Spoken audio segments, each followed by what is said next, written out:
और वरदान में ये और ताकत बनाए, आप मेरे घर आओ, चाहे संसार दुनिया कुछ भी कहे, लेकिन मेरा प्रेम तो हमेशा तुमसे ही जुड़ा है, बस और कुछ नहीं। तुम्हारे बिना मेरा जीवन बेकार हो गया।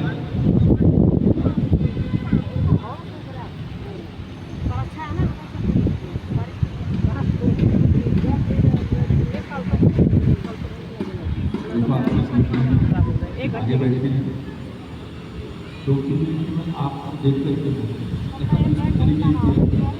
मैं बोलता रहा हूँ, आपको आनंद आएगा, कल को आपको और आप समझ तो गए होंगे इतना बहुत समझ आती है। थोड़ा सा सामने बैठेगा तो सम्मत मन होगा।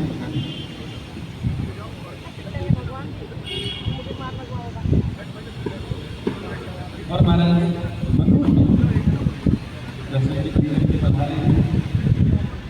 आगे एक और वर्णन है जिसके जो राजा प्रताप महान और प्रताप महान ब्राह्मणों का अपराध और वो भी छद्मवेशधारी गुरु के कहने पर आता। वो गुरु नहीं थे, राक्षस था, लेकिन संत देशी था और ध्यान रखिए देशी की स्थापना करें। आजकल बनावटी बहुत दूर है। जब तक आप इसे अच्छे से नहीं जानते हो दूर रहो। और राजा प्रताप भानु ने तो उन्हें गुरु मान लिया और कहा महाराज कोई ऐसा उपाय बताओ कि जिससे मेरा राज्य कभी नष्ट ना हो, मैं कभी मरूं। तो बदल के संतों की कहा एक काम करो, तो ब्राह्मणों की सेवा और ब्राह्मणों की सेवा का प्रतिफल ये होगा कि तुम्हारा राज्य अमर अजर अमर तुम भरोगे। केवल तुम्हारा जो नाश है ना वो ब्राह्मण के साथ के कारण ही होगा। तुम बड़ी सम्यक मन से ब्राह्मणों की सेवा प्रारंभ। और एक दिन मैं आकर के रसोई बनाऊंगा, जो मेरे आकर रसोई खाएगा ना वो तुम्हारे बस में हो जाए। चलिए बीच बदल करके आया और रसोई में माया के द्वारा मांस की रसोई बनी, मांस मिला तो ब्राह्मण ने भोजन करके ब्राह्मणों का भोग लगाया तो आकाशवाणी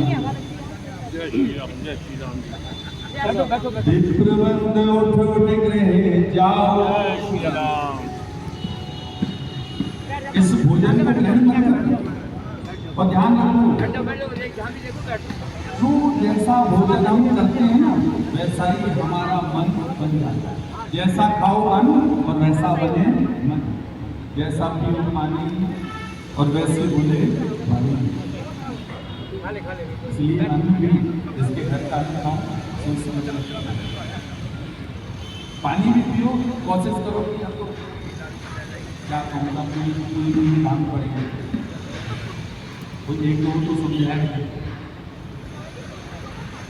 और एक विचित्र बात और है कि जब कथा में सत्संग में भी अच्छी बातें सुनते तब तो लगता है कि आगे से धारण करें, लेकिन जैसे कथा से बाहर गए चलो कोई रोल कोई लोग तो नहीं चले।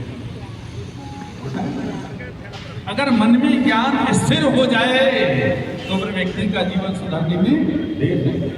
ध्यान रखना अपनी जीवा को भी नियंत्रण में रखना। जितनी बीमारियां घरों में बढ़ती जा रही है उसका कारण यही है दवा पर नियंत्रण नहीं है। उल्टा सीधा खाते हैं, रोग लग जाते हैं, फिर डॉक्टरों के चक्कर चलते हैं। इससे अच्छा है सबसे पहले ही भैया वही खाओ जो हमारे अनुकूल हो। आकाशवाणी को सुनी, ब्राह्मण खड़े हो गए और ब्राह्मण का राजन उन्हें हमारा धर्म भ्रष्ट करने के लिए हमें मांस खिलाना चाहता है। हम तुम्हें श्राप देते हैं कि जाओ तुम पूरे वंश के से राक्षस बन जाओ। राजा ने कहा कि बोले महाराज इसमें मेरा कोई अपराध नहीं है। तभी आकाशवाणी हुई, देखो तुमने जो श्राप दिया है ना उचित नहीं दिया, इसमें राजा का कोई दोष नहीं। अब राजा ने सारी बातें बताई और दौड़ करके गए, जाकर के रसोई में देखा जो हमारे गुरु जी गाया कहे केवल माया की बनाई रसोई दिखाई। इसलिए गुरु बनाओ अच्छी बात है, लेकिन गुरु भी जान करके समझ करके बना, सम्यक रूप में जान कर संबंध रखो। पहले कुछ दिन परीक्षण करो, धीरे धीरे जब आपका मन माने तब सगाई। जब ब्राह्मणों को जानकारी मिली कि राजा जब कोई अपराध करे तो क्या होता है, लेकिन ब्राह्मणों ने कहा महाराज हमारा श्राप तो राक्षस तो बनना पड़ेगा, लेकिन एक वरदान देते हैं कि तुम्हारा उद्धार करने के लिए भगवान को स्वयं चल करके आना पड़ेगा। और यही प्रतापभानु ही रावण बन करके आया, पूरे परिवार ब्राह्मणों के साथ।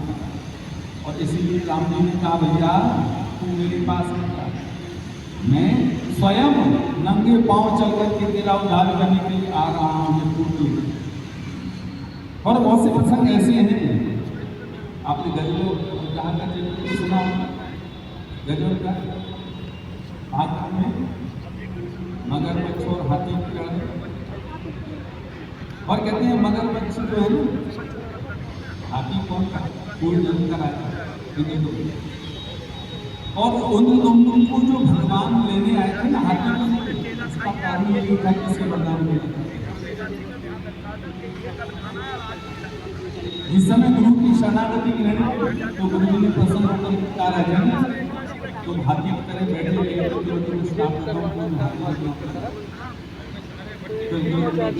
हाथी देखा जाता अभी बात की कृपा हो गई। और गुरु जी ने आशीर्वाद दिया राजन अब तक तुमने सुना हो कि तुम लेवाने के लिए जीवात्मा को लेने के लिए या तो देवदूत आते हैं या विमान आता है या भगवान के पार्षद आते हैं, लेकिन तुम्हें ये आशीर्वाद देता हूँ कि तुम्हें लेवाने के भगवान को स्वयं चल करके आना पड़ेगा। और इसलिए हरि अवतार धारण करके पधारे। तो यही ब्राह्मणों के आशीर्वाद कारण भगवान राम बन करके पधारे तो जाकर के रावण का उद्धार किया। परिवर्तन उसका सदगुरु और इतने वीर थे। और तो रावण प्रकांड लेकिन संकट और लंका में निवास करता। लंका कहाँ से आई? कहते भगवान भोले बाबा ने अपने रहने के लिए बनाई और गृह प्रवेश के लिए सोचा किसको बुलाएं। भोले बाबा ने सोचा इससे भैया का चेला है, चेला भैया से काम कराए और कोई कमी होगी तो उसे भी पूरी करें। और रावण को बुलाया, रावण ने दर्शन लंका गृह प्रवेश पूरा हुआ। भोले बाबा ने कहा क्या चाहिए? ये चाहिए दक्षिणा। रावण का तो ध्यान वही लगा कहीं लंका मिल जाती तो आने और सहज में कह दिया भोले बाबा आप तो कैलाश में रहने का आपने लंका क्यों दिखाई? आपकी अगर कृपा हो जाए भोले बाबा ने कहा एक बात तू रहे यहाँ तो वहीं ठीक, लेकिन कहते हैं मारनी पार्वती को अच्छा नहीं।